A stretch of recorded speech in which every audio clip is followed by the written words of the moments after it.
let's talk about the timetable, the class routine, school timetable. So when you click on this class routine, here you generate automatic timetables for your schools, for each class. So you just have to click on the add button here. If you click on the add button, if you select a particular class, class 1, this section, this, it is going to fetch the list of all subjects assigned to this class, and it's going to display them in a random order, filling so it starts from this time. If you look at this time, 7:30 to 8:30, 9:30 to this and this, it ends here. Then we have Monday, Tuesday, Wednesday, Thursday, Friday. Okay, these days can be changed. They can even be extended to Saturdays. We can see have it on Saturdays as well. So all of those ones, it can be done on request. It can be done. So firstly, how do we configure this timetable? You see that this timetable, we have a break here at the second position. This break can come to the third position here. It can come to the fourth position, anywhere you want. So how do we configure this timetable? Let's go back to the dashboard first. Let me show you. We have to go to where we have the administrator. You click on manage schools. The name of your school will appear. Click on edit. Once you click on edit, what you see here is what? So what time do lessons start? If they start at 8 o'clock, you will change this. You put here 8. If they start at 8 a.m., you put 8 a.m. Okay, if they start at 8 a.m., you put 8 a.m. Now if they end at 3 p.m., you put 3 p.m. here. If it is 4 p.m., you put 4 p.m.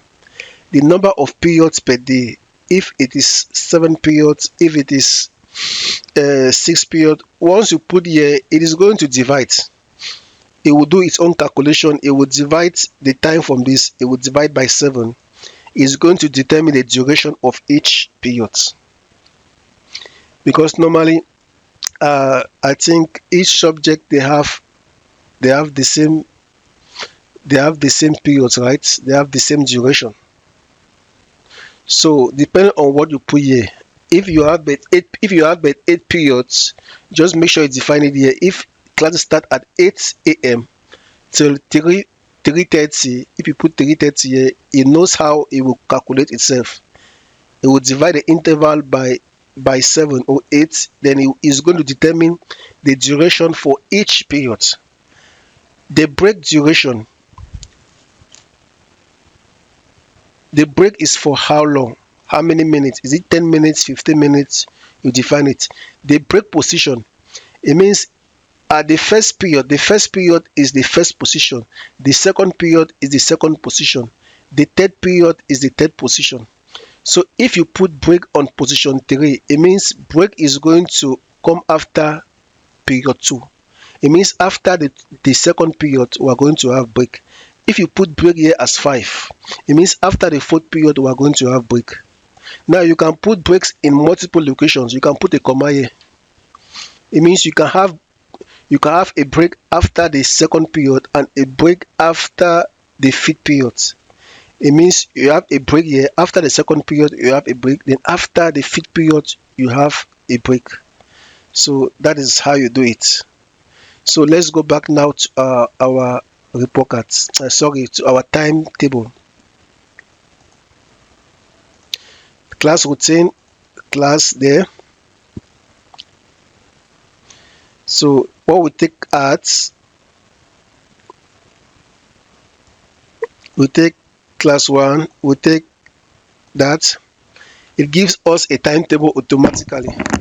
Like I said, Mondays to even Saturdays can be added here. On request, we can add it. So as we keep on doing that, here we have put our break position on position 3.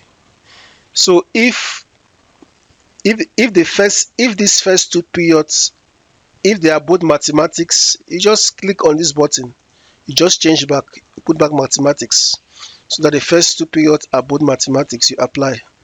Mathematics takes 2 periods. Now if at one point on Tuesday to, if for citizenship you want it to have 2 periods, you just change this one, you assign it citizenship is going to have 2 periods. So you take note of that. So we have mathematics in the first 2 periods on Monday, class 1. Let's save the timetable. So let's save it.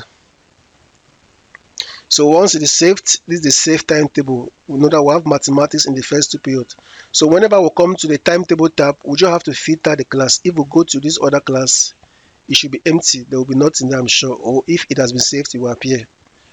So there is nothing in this one. Let's take the class 1. Because this one has been saved, we have to select the section that was assigned to, and what was saved is going to appear. This is what was saved.